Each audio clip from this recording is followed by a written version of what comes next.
Hello everyone, welcome back to our YouTube channel P4P classes. तो बच्चों, आज मैं इंटरमीडिएट एग्जामिनेशन 2023 के लिए आपके टेक्स्ट बुक रेम्बो पार्ट 2 का chapter number 7 a child born का most VVI objective question with explanation लेके आया हूँ, जो आपके एग्जाम के पॉइंट ऑफ व्यू से काफ़ी इंपॉर्टेंट है। तो बच्चों, आप भी इस चैनल पर नए हैं तो प्लीज़ चैनल को सब्सक्राइब कर दें, ताकि आने वाली वीडियोज़ की नोटिफिकेशन सबसे पहले आप तक पहुँचे। तो बच्चों, ऑब्जेक्टिव क्वेश्चन स्टार्ट करने से पहले आपके जो चैप्टर ए चाइल्ड बोर्न के जो ऑथर हैं उसके बारे में कुछ जान लेते हैं। उसके जो ऑथर है जर्मन ग्रीड।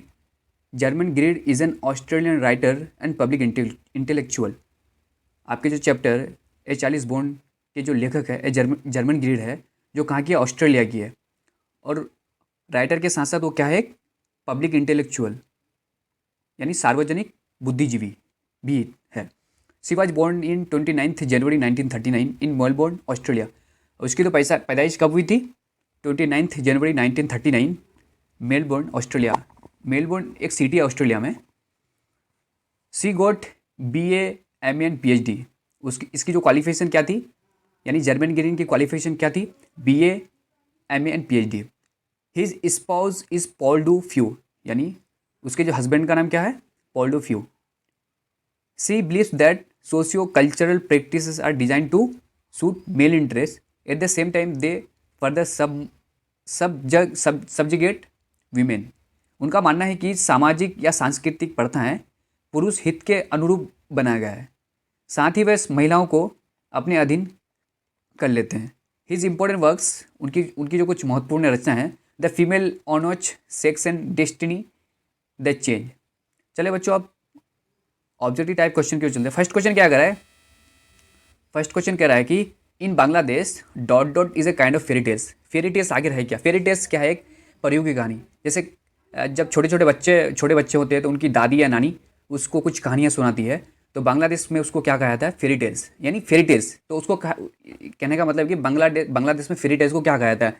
रूपथोका, सुपथोका, टुपथोका, जुपथोका। तो इसका जो राइट आंसर की बात करेंगे, क्या जो ऑप्शन नंबर ए, यानी रूपथोका। चलिए नेक्स्ट क्वेश्चन को, क्वेश्चन नंबर सेकंड क्या कर रहा है? क्वेश्चन नंबर सेकंड क्या रहा है कि a child born is written by. आपके जो प्रोज सेक्शन है ए चाइल्ड बोर्न, इसके लेखक कौन है? ऑप्शन है सिगा नोया, एचिबेट्स, जर्मन ग्रीन, एंटन चिकोब। तो इसका जो राइट आंसर की बात करेंगे, क्या जो ऑप्शन नंबर सी, यानी जर्मन ग्रीन। अभी भी इससे पहले भी हमको जर्मन ग्रीन के बारे में पढ़ा चुके हैं। चलिए क्वेश्चन नंबर थर्ड की ओर चलते। क्वेश्चन नंबर थर्ड क्या कर रहा है? क्वेश्चन नंबर थर्ड क्या रहा है कि a dot dot women has to observe various taboos, rituals and customs. Option क्या है? Pregnant, beautiful, ugly, wig. तो इसका जो राइट आंसर की बात करेंगे, क्या जो ऑप्शन नंबर ए, यानी प्रेग्नेंट वुमेन। चलिए नेक्स्ट क्वेश्चन, क्वेश्चन नंबर 4 क्या कर रहा है? क्वेश्चन नंबर 4 क्या करें? Generally a pregnant women is sent to her, यानी आमतौर पर एक प्रेग्नेंट वुमेन को कहाँ भेजा जाता है? पेरेंट्स, टीचर, डॉक्टर, रिलेटिव्स, यानी पेरेंट्स के घर या फिर टीचर, डॉक्टर या रिलेटिव्स। तो देखिए, कोई भी प्रेग्नेंट वुमेन जो है ससुराल से कहाँ उसको अपने घर भेजा जाता है, ताकि उसकी केयर ज़्यादा हो, उसका देखभाल किया जाए। तो इसका जो राइट आंसर की बात करेंगे, ऑप्शन नंबर, यानी पेरेंट्स। देखिए, पेरेंट्स से बेहतर कोई एक प्रेग्नेंट वुमेन का देखभाल नहीं कर सकता है।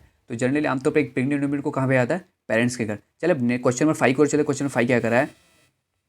क्वेश्चन नंबर 5 कह रहा है कि in the dot dot husband wife enjoy more freedom, individuality. देखिए, कहाँ के लोग जो कपल होते हैं, हस्बैंड वाइफ मीन्स कपल, कहाँ के कपल जो है, यानी फ्रीडम के साथ इंजॉय करते हैं, इंडिविजुअलिटी, जहाँ कोई भी इन्वॉल्व नहीं होता, ना ही फैमिली इन्वॉल्व होती है, ना ही रिलेटिव्स इन्वॉल्व होते हैं। तो कहाँ के लोग, यानी इंडिविजुअली कपल काफ़ी इंजॉय करते हैं, ईस्ट, साउथ, वेस्ट या नॉर्थ। तो इसका जो राइट आंसर की बात करेंगे, ऑप्शन नंबर सी हो जाएगा, वेस्ट। वेस्ट के जो कपल होते हैं वो फ्रीडम, यानी फ्रीडम के साथ साथ इंडिविजुअलिटी काफ़ी इंजॉय करते हैं। चलिए क्वेश्चन नंबर 6 की ओर चले। क्वेश्चन नंबर 6 क्या कर रहा है? क्वेश्चन नंबर 6 क्या है? Sylheti women and child are given new dress on the dot dot day of the birth. देखिए, सिलहेती वुमेन जो एक नए बच्चे, यानी एक बच्चे और उसकी माँ को यानी ड्रेस दिया जाता है। तो बच्चे कितने दिन के हो जाते हैं जो उसकी माँ और उसके बच्चे को ड्रेस दिया जाता है, यानी कपड़े दिया जाता है। तो यानी 6th, 8th, 10th या 7, यानी 7 दिन के हो जाते हैं, या 6 दिन या 8 दिन या 10 दिन। तो इसका जो राइट आंसर की बात करेंगे, ऑप्शन नंबर क्या हो जाएगा? डी नंबर, यानी जब बच्चे पैदा होने के 7 दिन बाद हो जाते हैं, तब बच्चे की माँ और बच्चे को, यानी यहाँ वहाँ के सिलहेती वुमेन ड्रेस देते हैं, कपड़े देते हैं। चलिए क्वेश्चन नंबर 7 की ओर चले। क्वेश्चन नंबर 7 क्या कर रहा है? क्वेश्चन नंबर 7 क्या रहा है कि Germaine Greer is an dot dot writer, यानी जर्मन ग्रीड आपके जो prose piece a child born की लेखिका है, वो कहाँ की है? इसका कहने का मतलब ये है, कहाँ की है? यानी ऑप्शन क्या? ऑस्ट्रेलियन, इंडियन, ब्रिट, अमेरिकन या ब्रिटिश। तो इसका जो राइट आंसर की बात करेंगे क्या हो जाएगा, ऑप्शन नंबर ए यानी ऑस्ट्रेलियन। कहाँ की थी वो, ऑस्ट्रेलिया की। चले क्वेश्चन नंबर 8 की ओर चले। क्वेश्चन नंबर क्या कर रहा है, क्वेश्चन नंबर 8 क्या कर रहा है कि garlands for dot dot were given to a new baby. Garlands जो है ये क्या है, गार्लैंड्स किसको कहता है, फूलों की माला को, यानी फूलों की माला को, चाहे वो कोई भी फूल का माला हो उसको उसे गार्लैंड कहता है, फूलों की माला। तो इसका कहने का मतलब है कि जो गार्लैंड्स जो है यानी कौन सी की फूलों का माला एक न्यू बेबी को दिया था। देखिए ये एक रीति रिवाज होता है, जो बच्चे पैदा होने के बाद उसको माला पहनाया जाता है ताकि किसी की बुरी नज़र ना लगे। देखिए पहले के लोग ये सब मानते थे। तो ऑप्शन है flowers and corns, turmeric and garlic, apples and grapes, gram and wheat. तो इसका जो राइट आंसर की बात करेंगे ये हो जाएगा ऑप्शन नंबर बी यानी टर्मेरिक एंड गार्लिक, यानी हल्दी और अदरक का एक माला बनाया जाता है और बच्चे को पहना दिया जाता है ताकि उसको बुरी नज़र से महफूज हो। चले क्वेश्चन नंबर 9 की ओर चले। क्वेश्चन नंबर 9 क्या कर रहा है, in dot dot children under the age of 5 और 6 are looked after the whole family. देखिए कहाँ के जो मैंने बच्चे जब 5 या 6 साल के हो जाते हैं तो कौन से देश के लोग यानी कौन से देश के लोग ये बच्चे की यानी होल फैमिली जो है पूरी फैमिली उसका देखभाल करते हैं, यानी कहाँ के कौन से देश के लोग। ऑप्शन है बांग्लादेश, इंडिया, इजिप्ट, पाकिस्तान। तो इसका जो राइट आंसर की बात करेंगे ऑप्शन नंबर क्या हो जाएगा, ए। इसका जो राइट आंसर की बात करेंगे ऑप्शन नंबर ए यानी बांग्लादेश। In Bangladesh children under the age 5 और 6 are looked after by the whole family, यानी बांग्लादेशी जो लोग होते हैं उनकी पूरी फैमिली बच्चे का देखभाल करते हैं। देखिए ये जो कस्टम है, ये रीति रिवाज है, वो इंडिया में भी है, लेकिन मुझे ये नहीं पता कि इजिप्ट के लोग करते होंगे कि नहीं या पाकिस्तान के लोग करते होंगे नहीं, लेकिन इंडिया में भी ऐसी रीति रिवाज है जो पूरी फैमिली बच्चे का देखभाल करते हैं। चलिए क्वेश्चन नंबर 10 की ओर चले। क्वेश्चन नंबर 10 क्या कर रहा है, dot dot visited an enormous modern hospital for Bantu patients in south Africa. Option है शीला किटजिंगर, गीता सेठी, ममता सेन, रागिनी कीर्ति। तो इसका जो राइट आंसर की बात करें इसका राइट आंसर क्या हो जाए, ऑप्शन बढ़िया यानी सेला किटजिंगर। चलिए क्वेश्चन नंबर 11 की तरफ। क्वेश्चन नंबर 11 क्या कर रहा है, dot dot women visit her mothers house during pregnancy. देखिए देखिए ड्यूरिंग प्रेगनेंसी जब वीमेन की प्रेगनेंसी बाद उसको वो कहाँ चली जाती है, ये कहाँ अपने मदर्स के घर जाती है, an Indian, Sylheti, an African या कैनेडियन, यानी कहाँ की जो औरत है वो अपने माई के घर चले जाती है ड्यूरिंग प्रेगनेंसी। तो वो इसका जो राइट आंसर की बात करेंगे इसका राइट आंसर क्या हो जाएगा, ऑप्शन नंबर यानी एन इंडियन। चलिए क्वेश्चन नंबर 12 की ओर चले। क्वेश्चन नंबर 12 क्या कर रहा है, in Bangladesh Rupkotha is a kind of, Rupkotha आखिर क्या है, sweet dish, bread, fairy tales या पोएम। तो इसका जो राइट आंसर की बात करें क्या हो जाएगा, ऑप्शन नंबर सी यानी ये क्या, फेरी टेल्स है। चलिए क्वेश्चन नंबर 13 की ओर चले। क्वेश्चन नंबर 13 क्या कर रहा है, Germaine green is a famous writer, यानी जर्मन ग्रीन एक फेमस राइटर है, आखिर वो किसके लिए फेमस थी, एजुकेशनल, साइंटिफिक या फेमिनिस्ट या ऑल। तो इसका जो राइट आंसर की बात करेंगे वो क्या थी, एक फेमिनिस्ट राइटर थी यानी नारीवादी।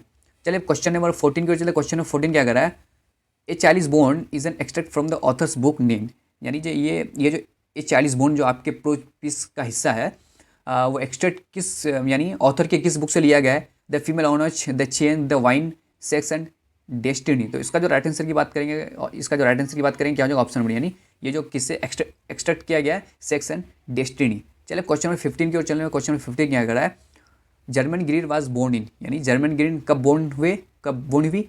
ऑप्शन है 1838, 1935, 1939, 1949। तो इसका जो राइट आंसर की बात करेंगे क्या हो जाएगा, ऑप्शन नंबर सी यानी 1939। जर्मन ग्रीन कब पैदा हुई, 1939। चलिए अब क्वेश्चन नंबर 16 की ओर चल रहे हैं। क्वेश्चन नंबर 16 क्या कर रहा है, the author believe that socio culture practices are, option है मेल्स, फैमिली, फीमेल्स, राइटर्स। तो इसका जो राइट आंसर की बात करेंगे क्या हो जाएगा, ऑप्शन नंबर ए, मेल्स। चलिए क्वेश्चन नंबर 17 की ओर चले। क्वेश्चन नंबर 17 क्या कर रहा है, the Persian chapter explore the cultural peculiarities of the East and West regarding parent child relationship and option है child birth, child death, male interest, female interest. तो इसका जो राइट आंसर की बात करें क्या हो जाएगा, चाइल्ड बर्थ। चलिए क्वेश्चन नंबर 18 की ओर चले। क्वेश्चन नंबर 18 क्या कर रहा है, the hospital refuse to believe that the pregnant women was in, यानी जो हॉस्पिटल जो क्या है उसको क्या किया, रिफ्यूज यानी लेने से इनकार कर दिया। वो किस स्टेज में थी जिससे लेने से इनकार कर दिया, first stage, second stage, third stage labour, fourth stage labour. तो इसका जो राइट आंसर की बात करें क्या हो जाएगा, ऑप्शन भी यानी सेकंड स्टेज लेबर। चलिए क्वेश्चन नंबर 9 की ओर चले। क्वेश्चन नंबर 19 क्या कह रहा है, clearly infant and mother, mortality यहाँ होना चाहिए, मोर्टेलिटी हो गया, मोर्टेलिटी मोर्टेलिटी मोर्टेलिटी यानी मृत्यु दर इस ग्रेटर इन। तो किस इस यानी ट्रेडिशनल के यानी किस इसमें ज़्यादा यानी बच्चे और माँ की जो डेथ हो जाती थी, traditional birth, untraditional birth, particular birth या प्रीमेटर बर्थ। तो इसका जो राइट आंसर की बात करेंगे ऑप्शन नंबर ये हो जाएगा, यानी ट्रेडिशनल बर्थ में जो माँ और बच्चे यानी काफ़ी मीनिंग काफ़ी माँ और बच्चे की मृत्यु हो जाती थी, किसमें, ट्रेडिशनल बर्थ्स में। चलिए क्वेश्चन नंबर 20 की ओर चलिए। क्वेश्चन नंबर 20 क्या कर रहा है, married women do not become members of their new family until they have, यानी जैसे शादी कोई भी वीमेन की शादी होने के बाद वो अपने ससुराल में रहना, ससुराल में चली जाती है।